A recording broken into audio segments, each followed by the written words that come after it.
A very good morning, children.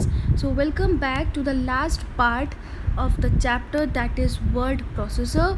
Last part and the last topic is using thesaurus. Okay, what is the topic name? Using thesaurus. Okay, so now what do you mean by thesaurus? So thesaurus help us to improve our vocabulary by providing a list of synonyms. Okay, synonyms means the words which have the similar meaning. Okay, and antonyms. Antonyms means the words with the opposite meaning. So thesaurus help us to improve our vocabulary by providing the list of synonyms and antonyms for any word. किसी भी word के synonyms और antonyms जो vocabulary होती है, जो synonyms और antonyms किसी भी वर्ड के होते हैं, वो हमें कहाँ से मिलती है? thesaurus से. thesaurus is just like your dictionary. Okay, it's a dictionary which have the list of synonyms and antonyms of the any word. So how we can use these thesaurus and why it is important? So what it's happen, most of the time when we are typing a letter or a paragraph, so we don't have such a creative words in our mind, so we can use this thesaurus.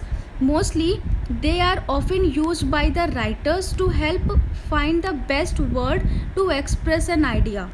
Okay, whenever we are writing a letter, we have to express our idea in a beautiful manner, so it helps us to find the best word for the which is suitable for that time.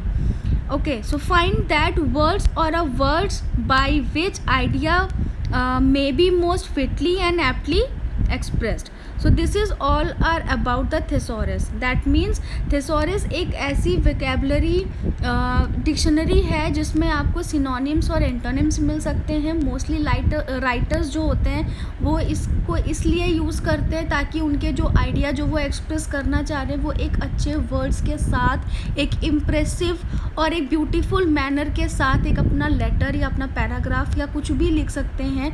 ठीक है, वो अपने idea को express कर सकते हैं. तो ये इसका यूज़ हम इसीलिए करते हैं ताकि हम अपने आइडियाज़ को, अपने एक्सप्रेस जो भी हम एक्सप्रेस करना चाहते हैं वो काफ़ी अच्छे से एक्सप्रेस करने में हेल्प हो सके, काफ़ी अच्छे से हो जाए. तो okay, now how we can use, what are those steps? So follow these step to use the thesaurus. Okay, first we have to select the word which for which you want to find synonyms and antonyms. पहले आप उस word को select करिए जिसके आपको synonyms और antonyms चाहिए. Okay, so now click on the review tab. उसके बाद आप रिव्यू टैब पे क्लिक करोगे. Then select the thesaurus options in the proofing group. उसके बाद जब आप रिव्यू टैब पे क्लिक करोगे तो आपको thesaurus मिलेगा, thesaurus का ऑप्शन जिससे आप क्लिक करेंगे. ठीक है, in the proofing group. Now after that we just click the research task pane opens. जब आप उसे क्लिक करोगे तो जस्ट लाइक दिस, आप इस इमेज में देखिए ये रिसर्च पेन है जो अपने आप ओपन हुआ है when you click on the thesaurus options. Now displaying the synonyms and antonyms.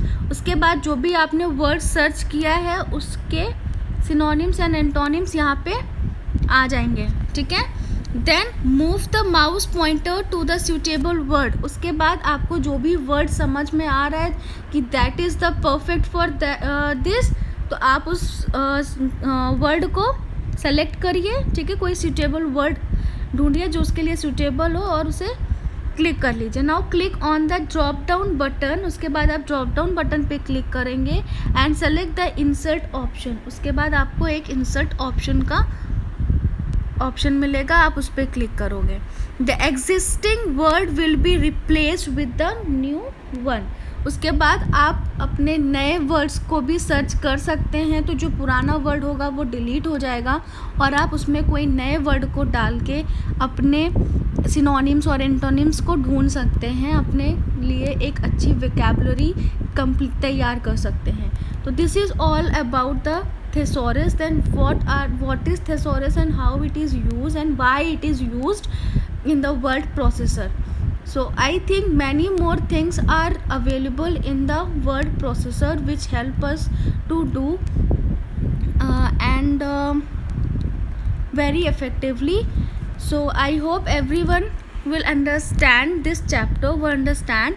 So if you have any queries related to any topic, any part of this chapter, so ask me frequently, and keep revising, keep studying, and stay home, be safe. Thank you and have a nice day.